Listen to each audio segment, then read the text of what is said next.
কোটা সংস্কার আন্দোলনের সময় পুলিশ কর্মকর্তাদের প্রশ্ন করে সামাজিক যোগাযোগ মাধ্যমে অগ্নিকন্যা, কুইন, বাঘিনী ও আয়রন লেডি নামে ভাইরাল হন ফারজানা সিথি। সেনাবাহিনীর এক কর্মকর্তার সঙ্গে বাগবিতণ্ডায় জড়িয়ে পড়েছিলেন তিনি।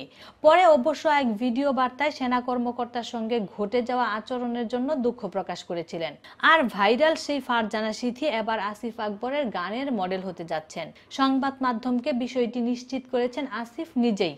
ফারজানা সিথিকে গানের মডেল হিসেবে নির্বাচিত করা প্রসঙ্গে আসিফ বলেন, কোটা আন্দোলনের সময় আমরা ফারজানা সিথিকে একভাবে দেখেছি হইচই করছে, সেনাবাহিনীর সদস্যদের সঙ্গে তর্ক করছে। ইন্টারেস্টিং হচ্ছে, সিথির সঙ্গে মেশার পর ভাবলাম যে মেয়েটাকে আগে দেখেছি তার একেবারে রিভার্স। সিথিকে যখন টেক্সট দেওয়া হলো, যেভাবে সে সাড়া দিয়েছে সেটাও ছিল চমৎকার। আমার টার্গেট হচ্ছে, আমাদের যে বিপ্লব, সেই ব্রিটিশ বিরোধী আন্দোলন থেকে আমরা দেখেছি সুনীতি চৌধুরী, শান্তি ঘোষ ও প্রীতিলতা ওয়াদ্দেদার এই যে শাড়ি পরার ব্যাপারটা, এটা হচ্ছে মূল। এই বয়সে বিশ্ববিদ্যালয়ের একটা মেয়ে জিন্স টপস এটা ওটা পরে, কিন্তু সিথিকে ধারাবাহিকভাবে শাড়ি পরা দেখেছি। শাড়িটা তার পছন্দের জায়গা, আমারও পছন্দের জায়গা। কথা প্রসঙ্গে আসিফ আরো বলেন, আমার মনে হয়েছে যে যত বড় বিপ্লবী সে তত নরম মনের মানুষ। মানুষ তো ভালোবেসেই বিপ্লবী হয়। আগে ভালোবাসে মানুষকে, মানুষের অধিকার ও চারপাশকে।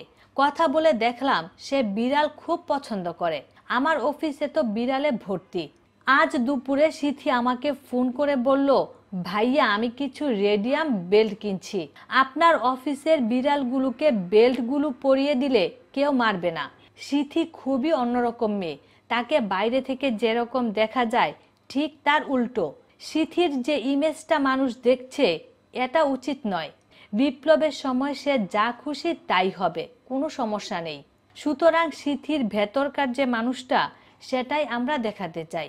সিথির বেসিক অবয়বটা আমরা তুলে ধরতে চাই। তো সুপ্রিয় দর্শক, সিথিকে নিয়ে আসিফ আকবরের এই ভাবনাকে আপনি কিভাবে দেখছেন জানাতে পারেন কমেন্টের মাধ্যমে।